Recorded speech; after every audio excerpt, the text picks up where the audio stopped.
हजारों साल पहले पक्षीराज गरुड़ ने भगवान विष्णु से वही सवाल पूछा था जो आज हम शरीर छोड़ता है तो वो यमलोक कैसे जाता है, उसके कर्मों का हिसाब कैसे होता है। भगवान विष्णु ने जो जवाब दिया वही गरुड़ पुराण है। ये सिर्फ एक किताब नहीं बल्कि मृत्यु के बाद की दुनिया का एक नक्शा है। तो चलिए इस यात्रा को शुरू करते हैं बिल्कुल शुरुआत से। गरुड़ पुराण के अनुसार जब मृत्यु का समय निकट आता है तो व्यक्ति को एक अजीब सी घबराहट होने लगती है, उसकी आवाज बंद हो जाती है। जानते हैं क्यों?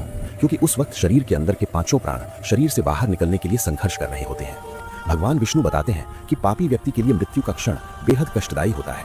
उसे ऐसा महसूस होता है जैसे उसके शरीर को अंदर से तोड़ा जा रहा हो। शास्त्रों में लिखा है कि एक पापी व्यक्ति को मृत्यु के समय उतना ही दर्द होता है जितना 40,000 बिच्छुओं के एक साथ डंक मारने पर होता है। उसकी आंखें पलट जाती हैं और मुंह से झाग निकलने लगता है। अक्सर आपने देखा होगा कि मरते समय व्यक्ति की नजरें एक कोने में टिक जाती हैं या वो डरने लगता है। आखिर उसे क्या दिखाई देता है? उसे दिखाई देते हैं यमदूत। गरुड़ पुराण के अनुसार जैसे ही आत्मा शरीर छोड़ती है वहां दो भयानक यमदूत प्रकट होते हैं। उनका रंग कौवे जैसा काला, आंखें लाल अंगारों जैसी और उनके हाथों में लोहे के पाश होते हैं। वे हवा में नग्न अवस्था में खड़े होते हैं और दांत पीस रहे होते हैं। ये दूत सिर्फ आत्मा को दिखाई देते हैं। घर वाले सिर्फ शव को देख रहे होते हैं, लेकिन आत्मा उन यमदूतों को देख थर थर कांपने लगती है। अब यहाँ एक बड़ा सवाल आता है, जब शरीर जल गया या दफना दिया गया तो यमदूत किसे ले जाते हैं?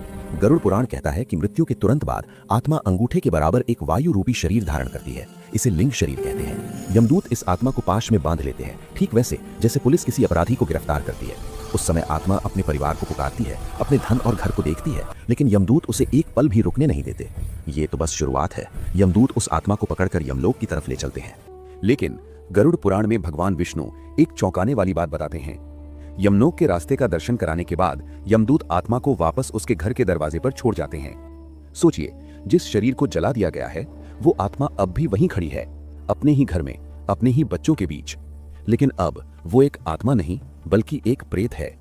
अगले 13 दिनों तक वो आपके साथ रहती है, आपकी बातें सुनती है, लेकिन उसे सबसे ज्यादा तड़प किस बात की होती है? और 10 दिनों तक दिए जाने वाले पिंड से उसका नया शरीर कैसे बनता है? आज पर्दा उठेगा इन गहरे रहस्यों से। गरुड़ पुराण के अनुसार जब तक शरीर का दाह संस्कार नहीं होता आत्मा उसके आसपास ही मंडराती रहती है। वो बार बार अपने मृत शरीर में घुसने की कोशिश करती है, लेकिन यमदूत उसे रोक देते हैं। जब कपाल क्रिया होती है और शरीर पूरी तरह जल जाता है तब आत्मा को बहुत गहरा झटका लगता है। उसका मोह भंग हो जाता है। अब उसके पास न शरीर है न ही उसे कोई देख सकता है। इस अवस्था में आत्मा को भयानक भूख और प्यास लगती है, लेकिन बिना शरीर के वो ना कुछ खा सकती है ना पी सकती है। इसीलिए हम जलांजलि देते हैं और पिंडदान करते हैं। अगर ये ना किया जाए तो आत्मा प्रेत बनकर भटकती रहती है। अब आता है गरुड़ पुराण का सबसे वैज्ञानिक और रहस्यमयी हिस्सा। आखिर मरने के बाद 10 दिनों तक पिंडदान क्यों किया जाता है? क्या ये सिर्फ एक रस्म है? नहीं। भगवान विष्णु गरुड़ जी को बताते हैं कि यमलोक तक जाने के लिए आत्मा को एक नए शरीर की जरूरत होती है, जिसे यातना देह कहते हैं। ये शरीर हमारे द्वारा दिए गए पिंडों से बनता है। पहले दिन के पिंडदान से सिर बनता है, दूसरे दिन से गर्दन और कंधे बनते हैं, तीसरे दिन से हृदय बनता है, चौथे दिन से पीठ बनती है और इसी तरह 10 दिनों में वो सूक्ष्म शरीर पूरी तरह तैयार हो जाता है। जरा सोचिए, अगर किसी का पिंडदान ठीक से ना हो तो क्या होगा? गरुड़ पुराण कहता है कि उसकी आत्मा को अधूरा शरीर मिलता है और वो यमलोक के सफर में भयानक कष्ट सहती है। 10 दिन पूरे होने पर शरीर तो बन गया, लेकिन उसमें जान यानी ऊर्जा आनी बाकी है। 11वें और 12वें दिन के श्राद्ध से आत्मा को भोजन मिलता है। इसी ऊर्जा से उसे यमलोक की 4,47,000 दिनों की कठिन यात्रा करनी है। गरुड़ पुराण में साफ लिखा है, मृत्यु के बाद 12 दिनों तक घर में गरुड़ पुराण का पाठ और दिया जरूर जलना चाहिए।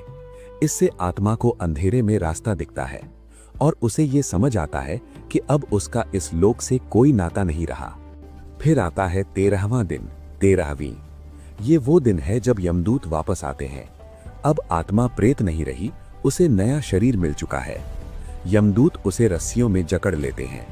आत्मा अपने घर, अपने बच्चों और अपनी दुनिया को आखिरी बार देखती है। वो रोती है, गिड़गिड़ाती है, लेकिन यमदूत उसे घसीटते हुए ले जाते हैं। अब शुरू होती है वो यात्रा जो किसी भी इंसान के रोंगटे खड़े कर दे। यमलोक की यात्रा। घर से निकलने के बाद आत्मा को नरक के रास्ते पर चलना पड़ता है, लेकिन इस रास्ते में एक ऐसी बाधा आती है जिसे पार करना पापी व्यक्ति के लिए नामुमकिन है। वैतरणी नदी, इसका नाम है वैतरणी। जो लोग जीवन भर पाप करते हैं उनके लिए ये नदी आग से भी ज्यादा गर्म हो जाती है, लेकिन पुण्यात्माओं के लिए ये ठंडी हो जाती है।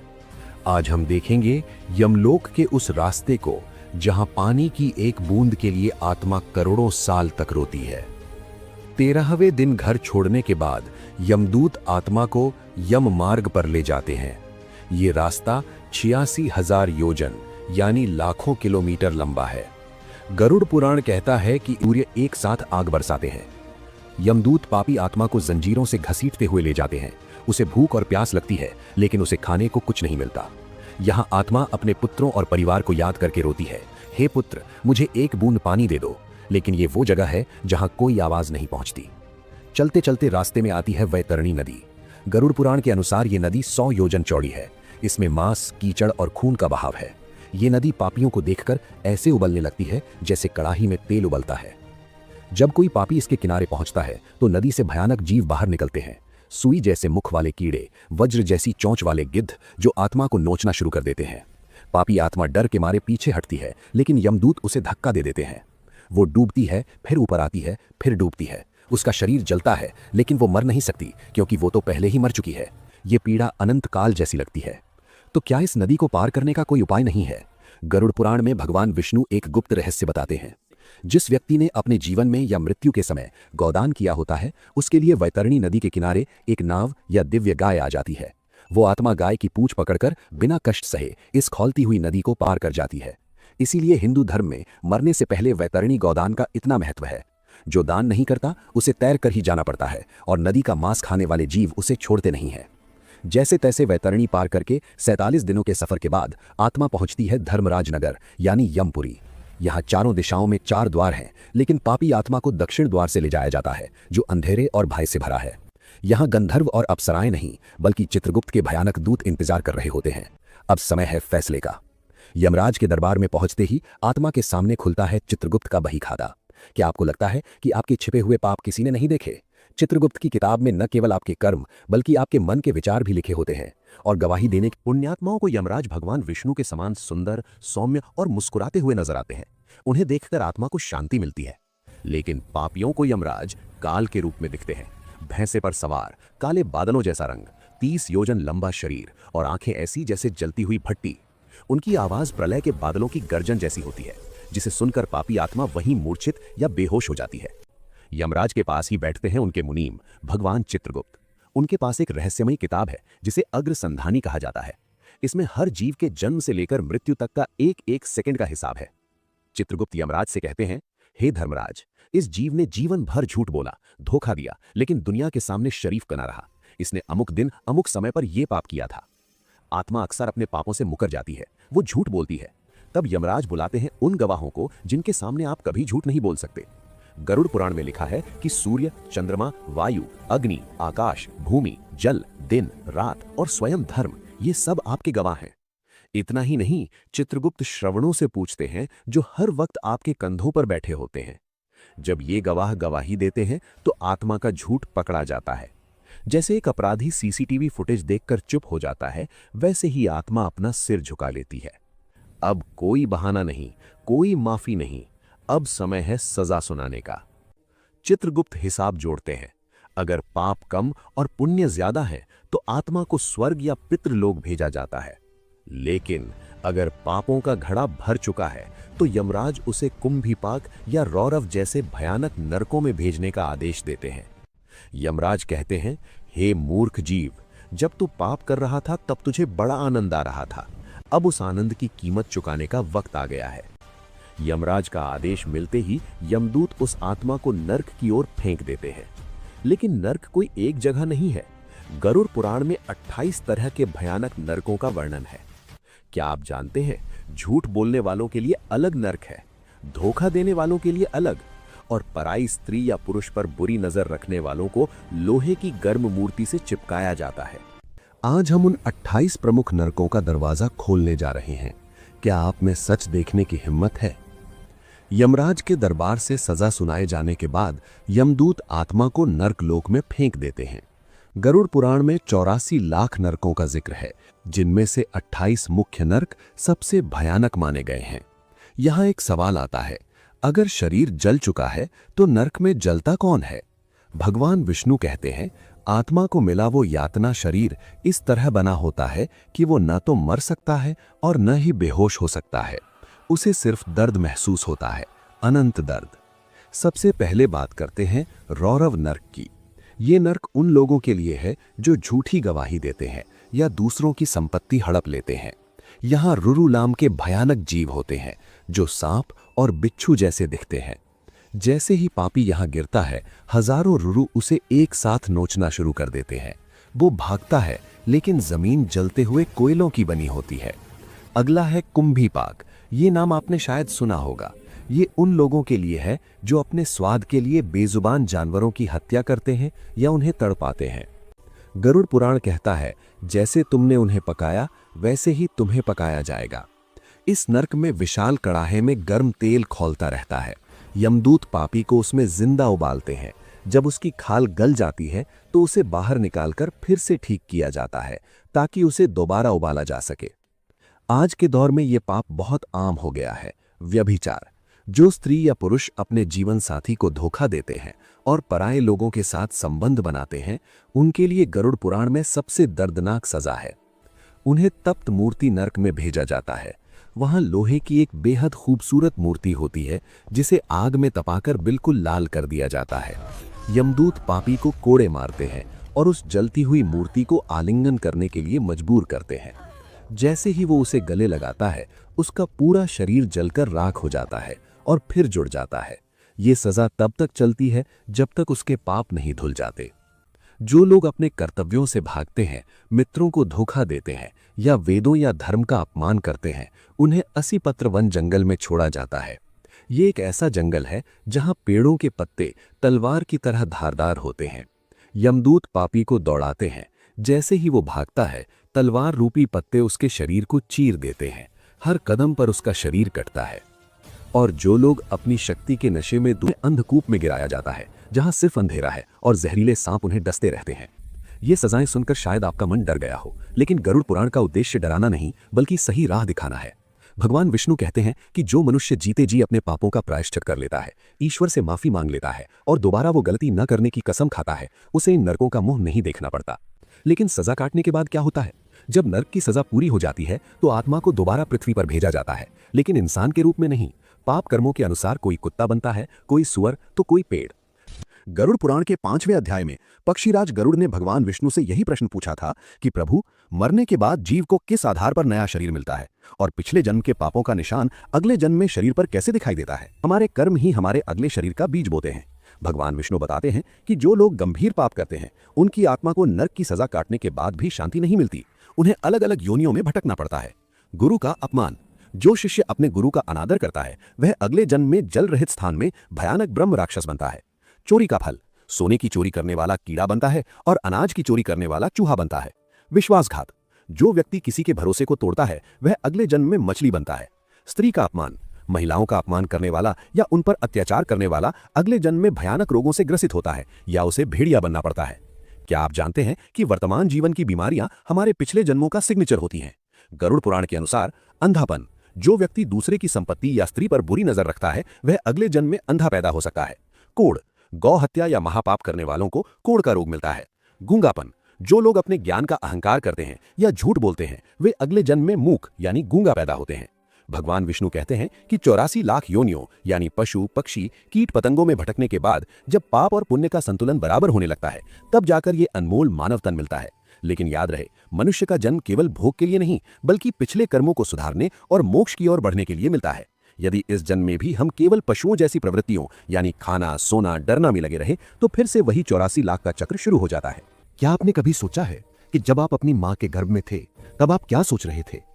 क्या आपको पता है कि गरुड़ पुराण के अनुसार जन्म से पहले हर इंसान को अपने पिछले सैकड़ों जन्मों की एक एक बात याद होती है? उस अंधेरे कमरे में जहां ना कोई रोशनी थी ना कोई साथी, वहां आपने ईश्वर से एक बहुत बड़ा वादा किया था। लेकिन जन्म लेते ही ऐसा क्या हुआ कि आप सब कुछ भूल गए? आज गरुड़ पुराण के गर्भवास के दुख अध्याय के जरिए हम उस रहस्यमयी सफर पर चलेंगे जिससे हम सब गुजरे हैं, लेकिन याद किसी को नहीं। गरुड़ पुराण के 6ठे अध्याय में पक्षीराज गरुड़ के पूछने पर भगवान विष्णु बताते हैं कि मृत्यु के बाद कर्मों के अनुसार जीव फिर से गर्भ की यात्रा शुरू करता है। पुरुष के अंश के माध्यम से आत्मा स्त्री के गर्भ में प्रवेश करती है। पहले दिन वो केवल एक सूक्ष्म बिंदु होता है, 5वें दिन वो एक बुलबुले का आकार लेता है और लगभग 15 दिनों में वो मांस का एक पिंड बन जाता है। तीसरे महीने तक हाथ पैर और अंग बनने लगते हैं, लेकिन असली खेल शुरू होता है 7वें महीने से। 7वें महीने में उस नन्हे से शरीर में चेतना जागृत होती है। इसी समय उस जीव को होश आता है कि वो कहाँ है। आज के विज्ञान के लिए गर्भ एक सुरक्षित जगह हो सकती है, लेकिन गरुड़ पुराण इसे कुंभीपाक नरक के समान बताता है। भगवान विष्णु कहते हैं कि वो नन्हा जीव अपनी मां के पेट में मौजूद गंदगी और मूत्र के बीच लिपटा होता है।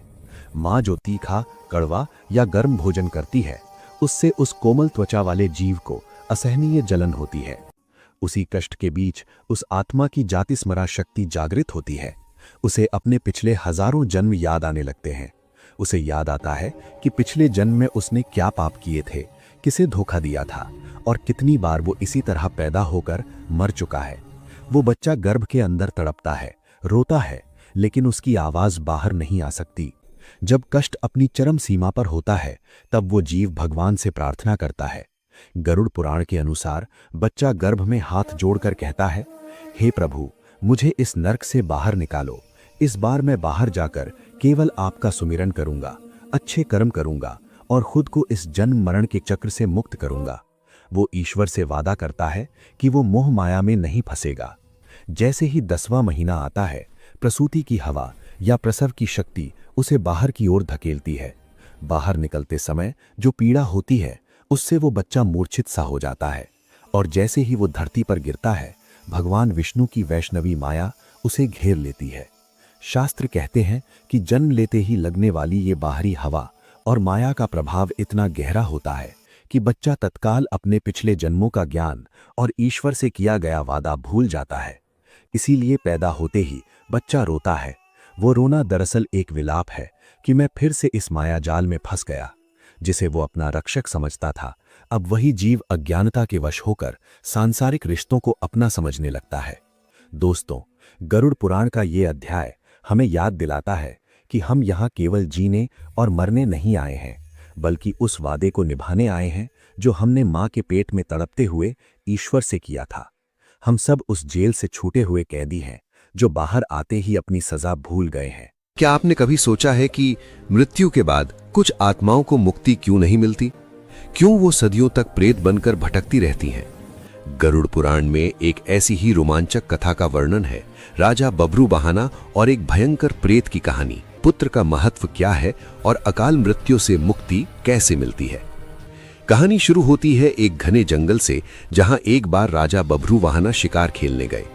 जंगल के बीचों बीच उन्हें एक ऐसा जीव दिखा जिसे देखकर किसी की भी रूह कांप जाए। वो एक प्रेत था, सूखा हुआ शरीर, बिखरे बाल और आंखों में गहरा दर्द। लेकिन हैरानी की बात यह थी कि वो प्रेत राजा को देखते ही रोने लगा और उनसे मदद मांगने लगा। राजा ने हैरानी से पूछा, तुम कौन हो और तुम्हारी ये दशा कैसे हुई? प्रेत ने जो बताया वो हर इंसान के लिए एक सबक है। उसने कहा, हे राजन, मैं पिछले जन्म में एक वैश्य था। मेरे पास धन दौलत सब कुछ था, लेकिन मेरा कोई पुत्र नहीं था। जब मेरी मृत्यु हुई तो मेरा पिंड दान करने वाला कोई नहीं बचा।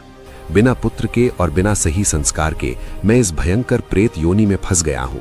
यहां ना भूख मिटती है, ना प्यास, बस अनंत तड़प है। दोस्तों, यहां गरुड़ पुराण एक बहुत बड़ी बात कहता है। पुत्र का अर्थ सिर्फ बेटा नहीं, बल्कि वो है जो अपने पितरों को पुण्य नाम के नरक से मुक्त करे। बिना पिंड दान और तर्पण के आत्मा पर लोक में भटकती रहती है। राजा ने दया करके पूछा, मैं तुम्हें इस कष्ट से कैसे मुक्त कर सकता हूं? तब उस प्रेत ने बताया कि अगर कोई धर्मात्मा व्यक्ति उसके नाम से विधि विधान पूर्वक दान पुण्य करे और नारायण की पूजा करे तो ही उसे मुक्ति मिल सकती है। राजा बभरू वाहना ने वैसा ही किया। उन्होंने उस प्रेत के लिए श्राद्ध किया और दान दिया, जिसके प्रभाव से उस प्रेत को तुरंत दिव्य शरीर मिला और वो स्वर्ग से धार गया। लेकिन अब सवाल ये उठता है कि क्या आज के समय में बिना पुत्र के मुक्ति नहीं मिल सकती? गरुड़ पुराण के अनुसार पुत्र का होना श्राद्ध के लिए उत्तम है, लेकिन अगर पुत्र ना हो तो भाई का पुत्र, पत्नी या कोई भी सच्चा श्रद्धालु विधि विधान से कार्य करे तो आत्मा को शांति मिलती है। और अगर की और त्रिपिंडी श्राद्ध जैसे विशेष पूजन बताए गए हैं कि मृत्यु के 11वें दिन और साल भर बाद किए जाने वाले श्राद्ध का असली सच क्या है, नारायण बलि पूजा क्यों इतनी खतरनाक और जरूरी मानी जाती है, और आखिर वो कौन सी प्रक्रिया है जिससे एक भटकती हुई प्रेत आत्मा अपने पितरों में मिल जाती है। सबसे पहले बात करते हैं 11वें दिन के रहस्य यानी एकादशः कृत्य की। गरुड़ पुराण के अनुसार मृत्यु के बाद 10 दिनों तक आत्मा को एक सूक्ष्म शरीर प्राप्त होता है जिसे वायवीय शरीर कहते हैं। लेकिन असली खेल शुरू होता है 11वें दिन। इस दिन जो श्राद्ध और शय्यादान किया जाता है वो आत्मा के आगे के सफर का राशन पानी है। अध्याय 13 साफ कहता है कि अगर 11वें दिन विधि विधान से वृषोत्सर्ग और दान न किया जाए तो आत्मा भूख और प्यास से तड़पती हुई अपने ही घर के चक्कर लगाती रहती है। यही वो समय है जब आत्मा प्रेत योनि में होती है। अब आता है सबसे महत्वपूर्ण सवाल, आत्मा पितृ कब बनती है? इसे कहते हैं सपिंडीकरण। अक्सर लोग सोचते हैं कि गंगा जी में अस्थियां बहा दी तो काम हो गया। जी नहीं, जब तक सपिंडीकरण नहीं होता मृतक की आत्मा प्रेत ही रहती है। सपिंडीकरण का मतलब है पिंडों का मिलन। इसमें मृतक के नाम का पिंड उसके पिता, दादा और परदादा के पिंडों के साथ मिलाया जाता है। ये रस्म आमतौर पर 12वें दिन या फिर साल भर बाद बरसी पर की जाती है। जब ये मिलन होता है तभी वो आत्मा प्रेत लोक से निकलकर पितृलोक में अपने पूर्वजों के साथ स्थान पाती है। लेकिन दोस्तों, यहाँ एक बहुत बड़ा ट्विस्ट है। क्या होगा अगर किसी की मौत नेचुरल नहीं हुई? अगर किसी की मृत्यु एक्सीडेंट में, जहर से, फांसी लगाकर, जलने से या सांप के काटने से हुई हो, या फिर किसी ने आत्महत्या की हो? शास्त्र कहते हैं कि ऐसी आत्माओं का साधारण श्राद्ध या पिंडदान नहीं किया जा सकता। ऐसी आत्माएं अतृप्त होकर भयंकर कष्ट भोगती हैं और परिवार में पितृदोष या प्रेत बाधा उत्पन्न करती हैं। इनके लिए गरुड़ पुराण में एक विशेष उपाय बताया गया है, नारायण बलि पूजा। नारायण बलि ही वो एकमात्र तरीका है जिससे अकाल मृत्यु को प्राप्त हुई आत्मा को भगवान विष्णु के धाम भेजा जा सकता है। इसमें भगवान विष्णु को ही मुख्य देवता मानकर श्राद्ध किया जाता है। ये पूजा 11वें दिन या फिर किसी योग्य ब्राह्मण के निर्देश पर तीर्थ स्थान में करानी चाहिए। याद रखिए, नारायण बलि के बिना अकाल मृत्यु मरने वाले की मुक्ति असंभव है। अंत में बात करते हैं बरसी यानी वार्षिक श्राद्ध की। 1 साल का समय आत्मा के लिए एक लंबी परीक्षा की तरह होता है। जब साल भर बाद बरसी का श्राद्ध किया जाता है तो यमराज उस आत्मा को बंधन मुक्त कर देते हैं और उसे नया शरीर या उच्च लोक प्राप्त होता है। तो दोस्तों, श्राद्ध और पिंडदान सिर्फ एक रस्म नहीं बल्कि अपने प्रियजनों के प्रति हमारा प्रेम और कर्तव्य है। अगर आपके जीवन में भी बिना वजह परेशानियां आ रही हैं तो एक बार अपनी कुंडली में पितृदोष की जांच जरूर कराएं और विधिवत नारायण बलि या श्राद्ध करें। अगर आपको गरुड़ पुराण की ये जानकारी महत्वपूर्ण लगी हो तो वीडियो को लाइक करें और कमेंट में ओम नमो नारायण लिखना न भूलें। अध्याय 13 अशौच निर्णय और गया श्राद्ध। वीडियो के अंत तक बने रहिएगा क्योंकि आखिरी बात आपकी सोच बदल सकती है। सबसे पहले समझते हैं सूतक और पातक क्या होता है। हमारे शास्त्र कहते हैं जब किसी घर में जन्म होता है या मृत्यु होती है तो सिर्फ भावनात्मक बदलाव नहीं आता बल्कि एक सूक्ष्म ऊर्जात्मक असंतुलन भी पैदा होता है। इसी को कहा गया है अशौच। जन्म के समय इसे कहते हैं सूतक और मृत्यु के समय पातक। अब सवाल यह है कि क्या जन्म पाप है या मृत्यु अशुभ है? बिल्कुल नहीं। असल में जन्म और मृत्यु दोनों ही प्रकृति के सबसे पवित्र द्वार हैं। लेकिन जब आत्मा एक लोक से दूसरे लोक में जाती है तो उस संक्रमण के समय परिवार, वातावरण और शरीर तीनों पर उसका प्रभाव पड़ता है। इसीलिए शास्त्र कहते हैं कुछ दिनों तक पूजा, यज्ञ और शुभ कार्य रोक दिए जाएं ताकि शरीर, मन और आत्मा फिर से संतुलन में आ सके। यही है अशौच का असली कारण, डर नहीं, समझ। अब आते हैं सबसे गहरे रहस्य पर, गया श्राद्ध। आपने सुना होगा गया में श्राद्ध कर दिया तो पितर सीधे मोक्ष पा लेते हैं। लेकिन क्यों? गया कोई साधारण जगह नहीं है। शास्त्रों के अनुसार गया वो भूमि है जहां स्वयं भगवान विष्णु ने अपने चरण रखे। यहीं पर पिंडदान करने से पितरों को ऐसा बल मिलता है जो हजारों श्राद्धों से भी नहीं मिलता। कहा गया है कि जिस आत्मा की मृत्यु अचानक हुई हो, जो अतृप्त रह गई हो, जो पितृलोक में भटक रही हो, उसके लिए गया श्राद्ध एक आध्यात्मिक मुक्ति द्वार बन जाता है। यही कारण है कि शास्त्र कहते हैं गया में श्राद्ध करने से सिर्फ पिता या दादा नहीं बल्कि 7 पीढ़ियां ऊपर और 7 पीढ़ियां नीचे शांति पाती है। सोचिए, आपके एक कर्म से आपकी आने वाली संतानों का भाग्य सुधर सकता है। लेकिन यहां एक बेहद जरूरी बात है। गया श्राद्ध सिर्फ रस्म नहीं है। अगर नियमों की अनदेखी की जाए, अगर अशौच की अवस्था में या गलत विधि से किया जाए, तो फल आधा रह जाता है। इसीलिए अध्याय 13 में बहुत स्पष्ट नियम बताए गए हैं।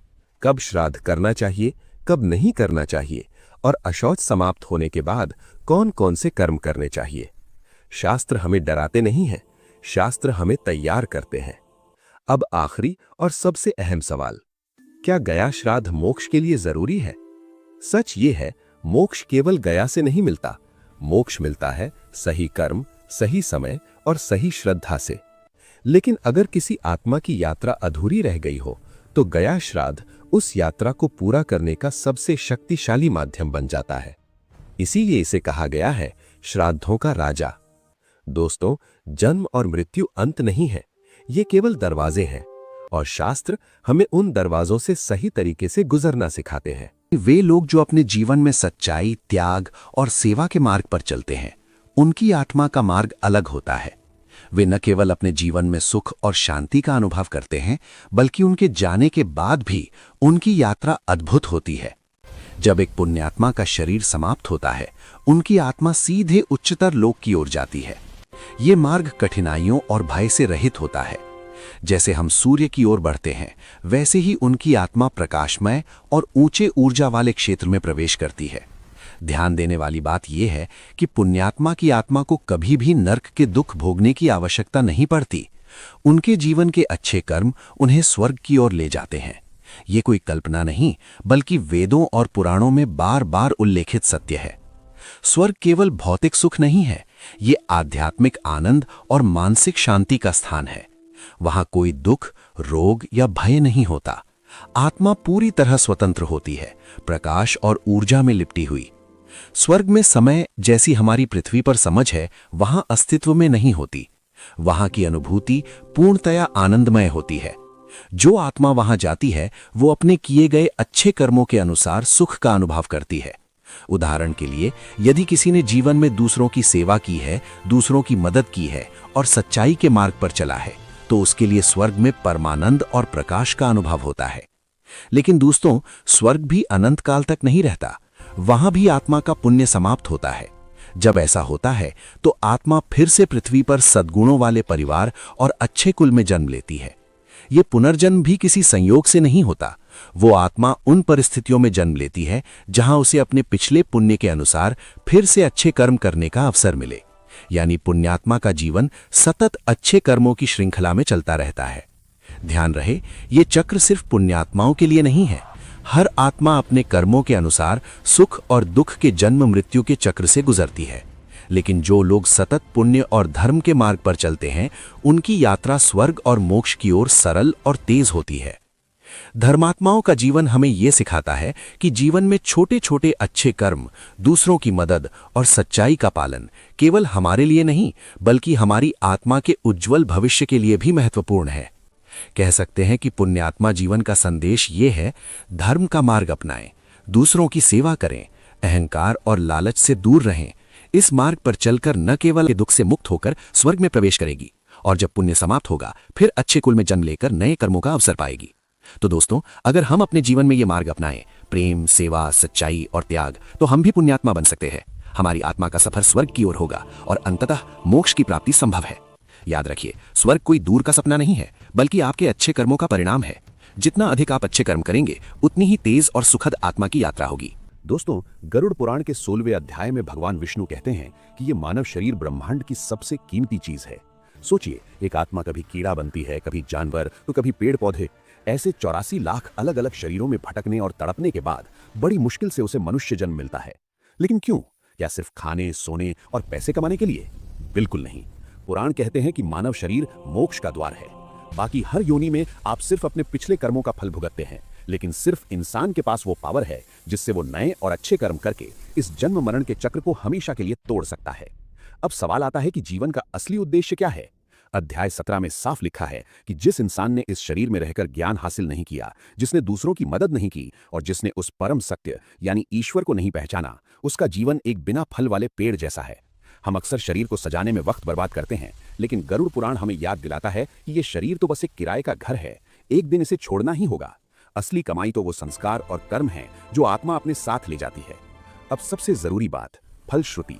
गरुड़ पुराण को पूरा सुनने या सुनाने का फल क्या है? शास्त्रों के अनुसार जो व्यक्ति इस ज्ञान को श्रद्धा से सुनता है या दूसरों तक पहुंचाता है, उसके जीवन के दुख और अज्ञान के अंधेरे कट जाते हैं। इसे सुनने से मृत्यु का भय खत्म होता है और इंसान को सही दिशा में जीने की प्रेरणा मिलती है। कहते हैं कि इस ज्ञान को साझा करने से न सिर्फ आपको बल्कि आपके पितरों को भी शांति और सद्गति मिलती है। दोस्तों, ये सीरीज सिर्फ डराने के लिए नहीं बल्कि हमें जगाने के लिए थी। अगर इस वीडियो से आपकी सोच में 1% भी बदलाव आया हो तो इसे अपने परिवार और रिश्तेदारों के साथ जरूर शेयर करें। क्या पता आपका एक शेयर किसी की जिंदगी का उद्देश्य बदल दे। वीडियो को लाइक करना न भूलें और ऐसी ही जीवन को बदल देने वाली जानकारियों के लिए हमारे चैनल को सब्सक्राइब करके बेल आइकन जरूर दबाएं।